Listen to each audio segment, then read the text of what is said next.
We never discussed it, actually, to be honest. It wasn't a thing we talked about. Except on a Sunday night when it used to come out, my dad would say, never do me, Mum would say, never do me, to each other. And if you do, I'll never speak to you again, Bernie. Okay, Barbara, I'll never speak to you again either. That kind. So it was a standing joke. So over the years, it never occurred to them that one day they would be the victims or the subjects of the said program.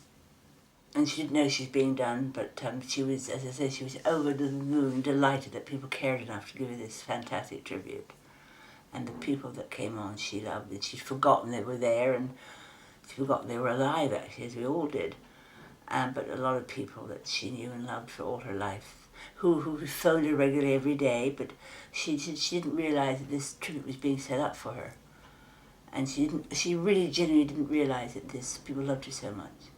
Because she was totally amazed because she this was her job, so she did for her life. She didn't realise how much warmth she gave to people and love and that soppy stuff. I remember seeing all of her friends whom I love, hadn't seen for a long time. There was Bessie and Huey and people I'd forgotten actually that were alive. And I thought, my God, this is fantastic. And when Bedline and people like that, I thought, my God, she's bigger than I thought she was. And she was just mum to me. As I said, she was so pleased that somebody cared enough. She didn't realise exactly how fantastic a tribute it was to her. And how popular and how much people loved her.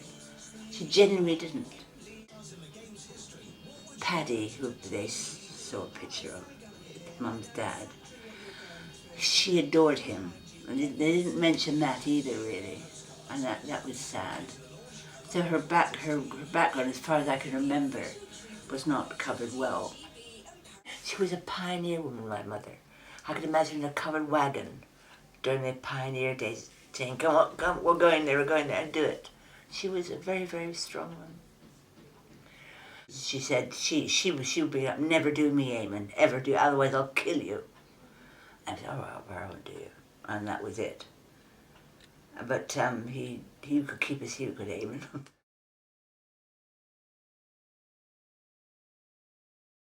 He wasn't pleased. And he wasn't very well either. And I have a feeling he knew. I have a feeling, I might be totally wrong, but I have a feeling he knew. I don't know.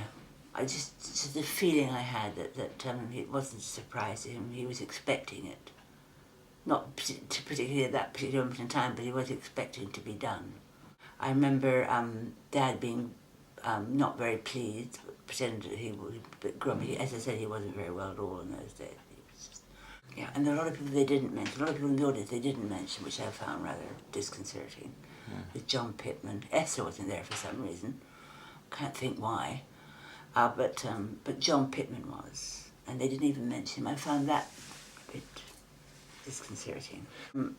I did, when the researchers told me, I said, Uncle Gabby is my favourite character of all time. And I wouldn't speak to Dad for weeks if he was nasty to Uncle Gabby. It wasn't until I got that Dad agreed, I'm the same person, darling, don't worry about it. But he'd say, hello there, would come, that'd be Uncle Gabby. Wonderful character. Mum would say, oh, don't I look awful? I'd say, yeah, you look gross. And so that was Mum's, and Dad said, I look so ill. Mum said, yes, you look gross. So it was that kind of banter between them. Friendly love, if you like. And my dad, he was my hero. It wasn't until a lot later in life that I realised just that they were like joined at the hip. And they didn't fight each other over us. They didn't use each other as weapons. They were just fantastic, fantastic people. Dad was a fount of knowledge, and Mum was a fount of love and wisdom. And if that sounds soppy, I'm sorry, but that's what they were, to me anyway. We were brought up to think our own thoughts and to do our own thing and be our own people, really. And they were there at the background for us. We knew them, especially Mum. Dad, not so much. He got very dour, for want of a better expression. and very protective for Mum, but he didn't remember a lot of things, because he just changed. His whole persona changed. One of his little girls used to say, "Dad," and he said, "Yeah, what's your name?"